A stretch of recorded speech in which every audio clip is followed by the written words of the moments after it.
Hello, Elmendorf. Thank you.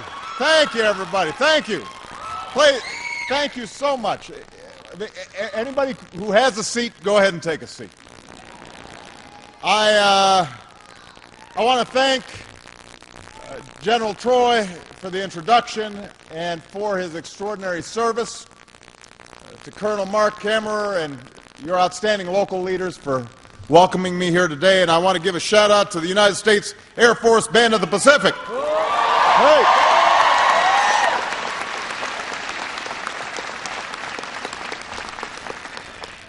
I realize that your commander, General Atkins, couldn't be here. I'm told that he got called down to Hawaii. That's a tough assignment. I know a little something about Hawaii. Shaka, brother, what's up? I grew up there, so I hope that he's getting as warm a welcome as I'm getting here. I want to thank your senior enlisted leaders, Command Chief Master Sergeant Robert Moore, Chief Master Sergeant Tom Baker, and Command Sergeant Major David Turnbull. Give them a big round of applause.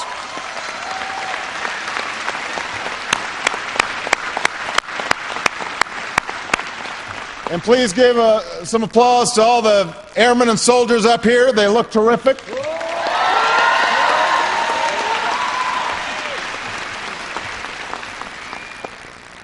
It is wonderful to be here at one of America's great air bases.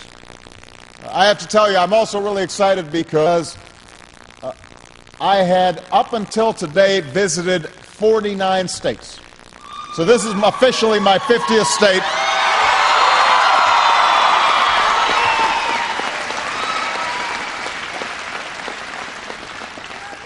I love you back. We also have a lot of folks from Fort Richardson. We've got folks from all across Alaskan Command, Air Force, Army, Navy, Coast Guard, United States Marine, active, Guard, and Reserve. We have our allies and friends from the Canadian Armed Forces.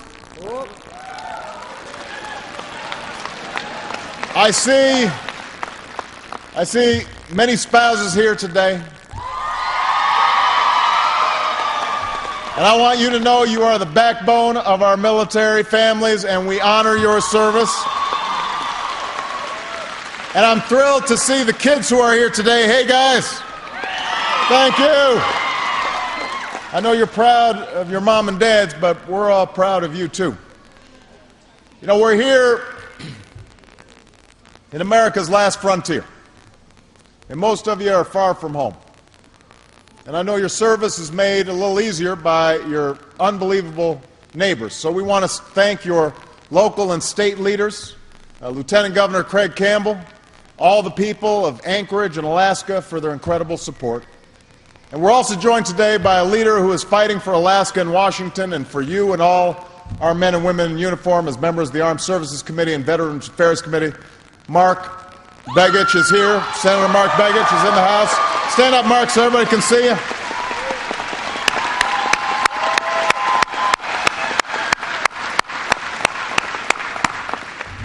Now, today I'm on my way to Asia. My first visit there as president. The crews are out there refueling Air Force One. But I didn't want to just pass through, because this is also, as I said, my first visit to Alaska and my first visit to Elmendorf. And I couldn't come here without taking this opportunity to deliver a simple message, a message of thanks to you and your families. Now, these have been days of tribute. 2 days ago, we gathered at Fort Hood, and we honored 13 Americans taken from us, soldiers and caregivers, mothers and fathers, husbands and wives, sons and daughters, brothers and sisters. We grieved with families who've endured unimaginable loss. And we found inspiration in the wounded, their spirits unbowed, and in those who braved the bullets so that others might live. Yesterday we gathered at Arlington National Cemetery to salute proud veterans who served on foreign fields long ago and wounded warriors from today. And as citizens of a grateful nation, we are humbled by such service. Today we gather here at Elmendorf, and we see the same spirit.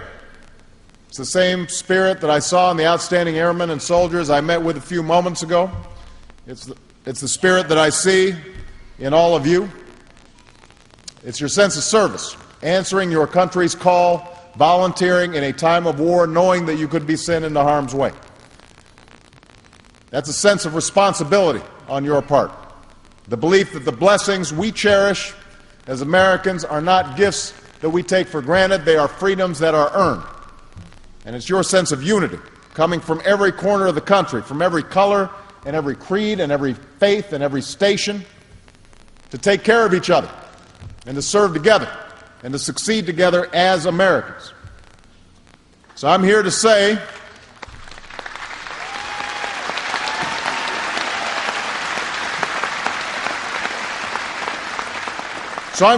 to all of you who serve, all the families who are here, of all the privileges I have as president, I have no greater honor than serving as your commander-in-chief. And we have the finest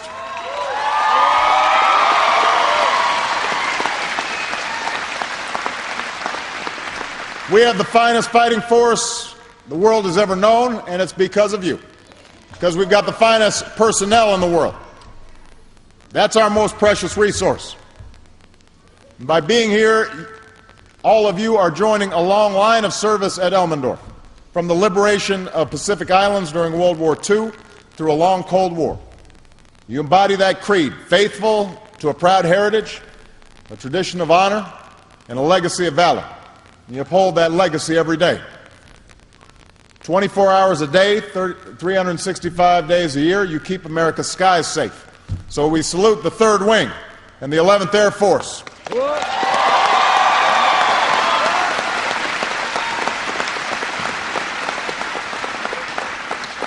You project power across the Pacific, returning just recently from Guam, the 90th Fighter Squadron, the Dicemen, and the 525th Fighter Squadron, the Bulldogs, and all the maintenance troops who support them. Welcome home.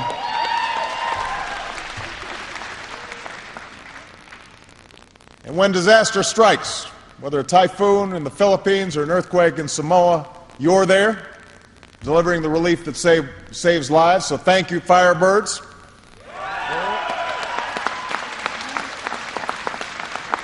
Today we also send our thoughts and prayers to all those who at this very moment are serving on the front lines.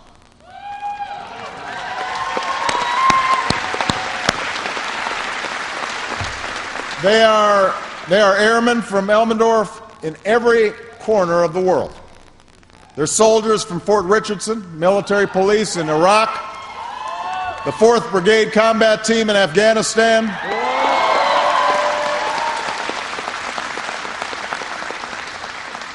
Fort Rich paratroopers are no strangers to tough assignments. A few years back, you all spent 14 months in Iraq. Now, they're working to bring stability and security to eastern Afghanistan, building roads and medical clinics, renovating schools, protecting the Afghan people, giving them a chance at a better future. They are doing a terrific job, and we salute them. But with services comes sacrifice. All of you know this.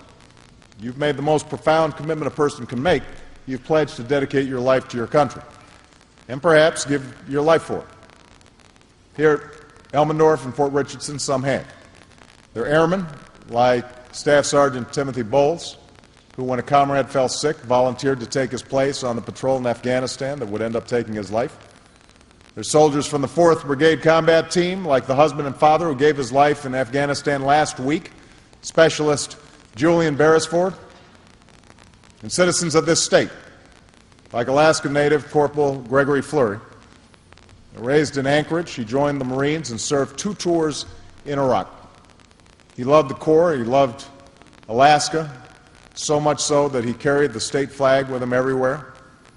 It was with him last month when he was killed in those helicopter crashes in Afghanistan.